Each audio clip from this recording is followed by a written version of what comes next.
Kill the boy, Jon Snow. Winter is almost upon us. Kill the boy, and let the man be born. There's a moment when every boy realizes no one's coming to save him. And that's when he becomes a man. And some boys never get there and stay children forever. The bottom line is, no one's coming. No one. No one's coming to push you. No one's coming to tell you to turn the TV off. No one's coming to tell you to get out the door and exercise. Nobody's coming to tell you to apply for that job that you've always dreamt about. Nobody's coming to write the business plan for you. It's up to you. One of the best days of my life was the day that I realized that nobody was coming to save me. And it sounds scary, but you can get to a point where you can know this and kind of be excited about it. When you can know that nobody is coming to save you and that it doesn't matter whether you have help or not, that you trust yourself in such a way here that you know you want control of your situation, it's a freedom like nothing that I could describe to you. It means you're competent. It means you trust yourself. It means you have discipline. It means that you can truly count on yourself to show up for yourself every day. And that is one of the most powerful things a man can ever have in his life. Hard times create hard men. Hard men create soft times. Soft times create soft men. Soft men create hard times. We are now around soft men in hard times. And because you're only ever going to do the things that you feel like doing right now or that feel good right now, unless you understand that you've got to parent yourself, you got to push yourself, you're not going to make your dreams come true. You're just not. We're not wired that way. You weren't born that way, you weren't that way when you were growing up, and you're certainly not that way as an adult. I'm one of those old school guys. You know, when you talk about men's mental health and that men have to carry this burden and men have, yeah, that's what we do. Guess what? Somebody's got to get up. I have a family, right? I have children. I got to get up every day and go to work, and I have to, you know, do what I have to do. And no, I don't give a shit about my feelings. You see these guys these days on social media, like, hey, you know, he's talking about their bad day and this happened and I'm right. And shut the up. Oh, I know. Get up. Oh, I know. Get the work and do what you got to do and be a man. No. Be a man. You're a man. You are a man. Stand up and be a man. Make the hard decisions. Make the sacrifices. Make the unpopular decisions. And become comfortable in your own skin. It's so crazy when you say the word man.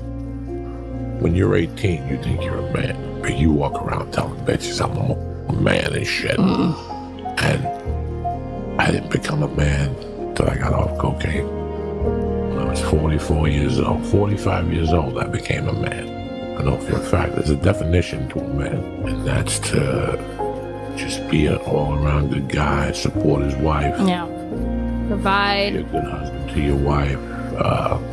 Listen, we're all sinners and we're all gonna make mistakes. I'm not gonna tell you a bunch of shit I'm not, but the difference between this marriage and my first marriage and night and day. Being a man is just a certain quality. It's a certain thing. And I just became a man. And since 45, now I'm 56, now I've been a man for 11 years. Men look at things that need to be done. And they do it. They get it done. This needs to be done. This is not tomorrow. This is not today. This is not. This is right now. Life created this person, me. Life created me to be this person that I was back in the day. And I had to realize, man, that's okay, man. It's not my fault. Now I gotta go back and fix it, though. So a lot of this isn't your fault, why you do some things you do, why you feel the way you feel. But no one's coming back to save your ass. You have to go back to where the shit started, wherever that place is for everybody, and have the courage to go back there and start fixing what broke you. And that's when I was like, hey, I'm f***ed up. I'm gonna go back and fix this. You have to take full responsibility for everything that you do. Why be subservient? You must be the master of your own kingdom. That you can't just walk into things with your eyes half open. You got to walk into things with your eyes fully open. You got to know what you're getting into.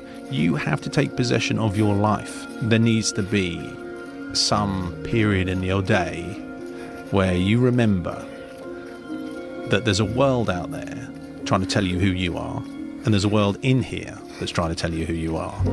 Now, where do you want to put your eggs? Because the world outside is very noisy and very tempting, and it has all the razzmatazz, it has all the tinsel and all the glitter. So the world will try and tell you who you are, and you have to tell yourself who you are. And there's this ongoing battle, and somehow there needs to be a reconciliation between the two. But in the end, you've got to have all the eggs in your basket. It's not the critic who counts. It's not the one who points out how the strong man stumbled, or where the doer of deeds could have done better. The credit goes to the man who is actually in the arena, whose face is marred by dust and sweat and blood, who strives valiantly, who errs and comes up short again and again, who knows the great enthusiasms, the great devotions, who spends himself in a worthy cause. At best, he knows in the end the triumph of high achievement. And at the worst, if he fails, at least he fails while daring greatly, so that his place shall never be with those cold and timid souls who knew neither victory nor defeat. The critics, the bullshitters, all they can do is talk. Listen to them. You'll see exactly and hear exactly what not to do. You should be a monster. You know, because everyone says, well, you should be harmless, virtuous. You shouldn't do anyone any harm. You should sheath your competitive instinct. You shouldn't try to win. You know, you don't want to be too aggressive. You don't want to be too assertive. You want to take a back seat and all of that. It's like, no. Wrong. You should be a monster, an absolute monster. And then you should learn how to control it. You know, having the ability and understanding you have the responsibility to keep your family safe is absolutely essential in being a man and in providing. I think having a healthy relationship with violence, having an understanding of it. I think you know, teaching your kids to have a relationship with violence where you know, they're not being ruled by fear or shame, but they can have some sort of understanding, some sort of they can touch it, they understand it a little bit, they know what they're doing. I think it's essential. You have to be comfortable with who you are and with your masculinity. You've got this testosterone that's roaring through you. You're competitive, you're ambitious, you have goals, you have this energy, you want to assert yourself. My idea of masculinity growing up was a man who was in control of himself, who wasn't mean, wasn't pushing people around, who was decent, who treated women well. Your aggression, your assertiveness, your testosterone, it's a good thing. It's how things get done. It's what energizes you, what puts you in the world, what makes you ambitious, what makes you assert yourself and motivate yourself. It has to be channeled, it has to be disciplined.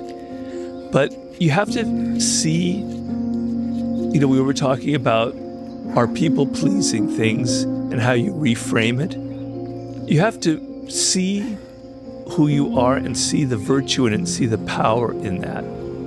And it's a cultural problem because men are very confused. I didn't have that confusion when I was growing up. You know, so now it's very difficult because you're being told that all these things that you feel naturally are negative. They're only negative if you can't control them. So self-control is a very masculine quality. You're able to control yourself. You're able to control your passions. You're able to not talk too much if you don't need to talk too much. I'm not saying that women don't have, that the opposite is wrong. These are things that men naturally have because of their biology. And I'm sorry, I do believe in these things. But they're good. They're just how you use them that can be bad. You really can solve a lot of male problems by getting in shape and making money. You still have problems. They're just smaller and you have more resources to handle them.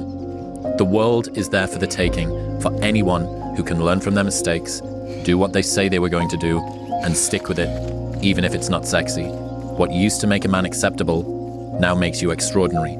The bar for winning has never been so low. Most people are overweight, they're distracted, they're poor, they have so few skills because it has never been easier to start a business, to make money, to